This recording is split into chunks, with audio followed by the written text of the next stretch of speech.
Syafi'i. Jadi sampean cek ngerti kenapa kok kita harus bermadhab. Paham? Sebagian orang kan mengatakan kita ini sudah jelas, agama ini sudah sempurna, kenapa kok pakai di kotak-kotak lagi dengan madhab? Nah ini sampean tak duduk nah runtutannya. Runtutannya itu ya dicari di dalam hadis. Paham?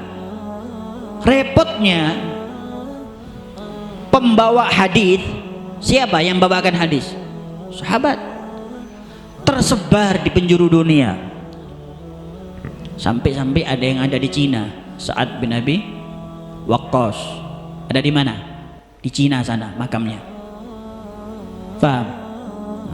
Ada lagi sahabat yang saya pernah baca saya pernah mendengarkan dari satu sejarawan, ahli sejarah, dia mengatakan ada di Rusia, apa nama daerahnya? Bukan Uzbekistan, di Rusia, pedalaman daripada Rusia yang bahkan orang mau nyampe ke sana, penduduknya sana saya sudah nggak ada, tapi di situ ada makam sahabat, di situ ada makam sahabat, tapi dia tidak diketahui siapa namanya. Bahkan karena pembawa hadis itu adalah para sahabat, para ulama mencantumkan semua nama para sahabat. Jangan sampai ada orang yang ngaku-ngaku sahabat. Ya, Rasulullah meninggal dan meninggalkan jumlah sahabat berapa? 100.000 sekian sahabat. Paham? Kalau nggak salah sahabat terakhir yang meninggal namanya Tufail atau siapa begitu, Tufail kalau tidak salah. Paham? Begitu banyak hadis yang mereka bawakan, tidak semua mereka ambil, tidak semua mereka ambil. Ada yang Imam Syafi'i dapat, yang tidak didapat oleh Imam Malik. Ketika itu mengambil daripada melihat daripada si pembawa hadis runtutane. Jadi mari sahabat mudun nang sopo, mudun nang sopo, mudun nang sopo, mudun nang sopo. Itu mereka lihat. Itu mereka. Imam Syafi'i mendapatkan hadis ini dari siapa? Fulan. Fulan ini orangnya bagaimana? Amanat, fasik, alim, soleh atau bagaimana? Orang ini pelupa, banyak lupa. Hafalannya sampai dicek, sampai hafalan daripada para sahabat ini sampai dicek sama mereka, dilihat kuat nggak hafalannya ini orang. Nggak seberapa kuat, tidak seberapa kuat. Dilihat atasnya lagi siapa, dilihat lagi siapa, nanti dilihat, oh setelah ketemu ini hadis seperti, dilihat ada riwayat dari orang lain nggak, sahabat lain ada yang sama. Di sini berarti sahih. Kadang ada satu sahabat itu ketemu sama Nabi Muhammad cuma sekali, ketemu sama Rasulullah cuman sekali, datang kepada Rasulullah, ya Rasulullah saya dari kabilah fulan, alimni, ajari aku. Rasulullah mengajari sependek ini seperti ini. Mereka pulang masuk ke desanya, selesai.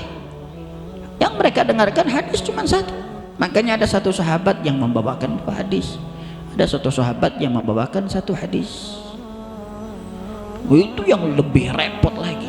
Makanya Imam Syafi'i sampai belajar dengarkan satu ulama itu, ada orang mendapatkan hadis dari Rasulullah, paham tentang ini, dia datangi, ya fulan saya ingin mendengarkan hadis dari Rasulullah, dibacakan hadis, saya mendapatkan dari fulan, fulan dari fulan, fulan dari fulan, sampai ke sahabat dan Rasulullah sallallahu alaihi wasallam berdiri seperti ini, baru tulis. Itu dia lihat, paham ya? Itu dari hadis. Sampai nek belajar ilmu hadis ngelun dah sih sampai. Paham? Tapi alhamdulillah sampai gak perlu repot-repot. Ya, sekarang sama ulama sudah dikumpulkan kitabnya saja dan dikumpulkan hadis-hadis yang sahih saja. Ono jenenge kitab Sahih Bukhari. Nah, dikumpulkan. Ada yang macam-macam untuk kitab Riyadhus Shalihin.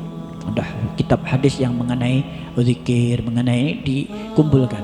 Wah, alhamdulillah sebagian majelis membuka tabarukan dengan membaca hadis Rasul sallallahu alaihi wasallam. Ini yang kedua hadis. Yang ketiga kesepakatan para ulama. Qiyas. Yang pertama gias, yang ketiga gias. Gias ini menyamakan satu kejadian dengan kejadian yang atau permasalahan dengan masalah ini kok modele podo ya karo masalah ini, maka hukumnya ini dikiaskan dengan ini. Paham? Ada kias namanya.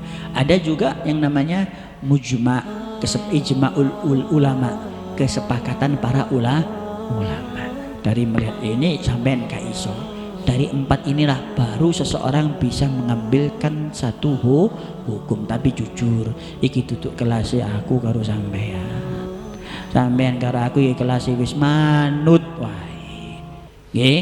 Maka dari sinilah repotnya untuk menentukan satu hukum ada mazhab.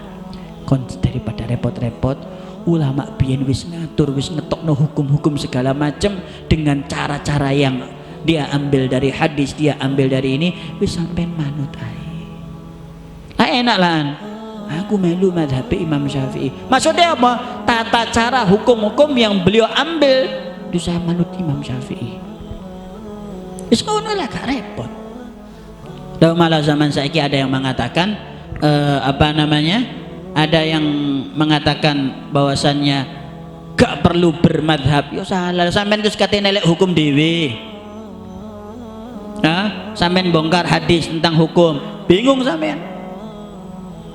Dalam masalah takbiratul ihram saja,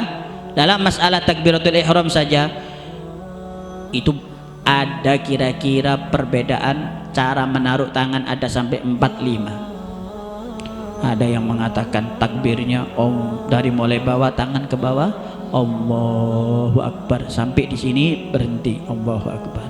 Ada yang dimulai dari sini Allahu Akbar. Paham?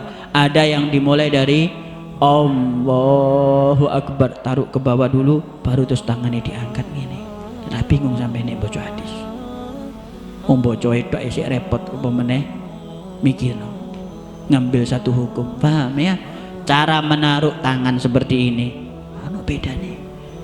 Sebagian mengatakan pas pusar, sebagian mengatakan di atas pusar, sebagian agak miring ke kiri sedikit.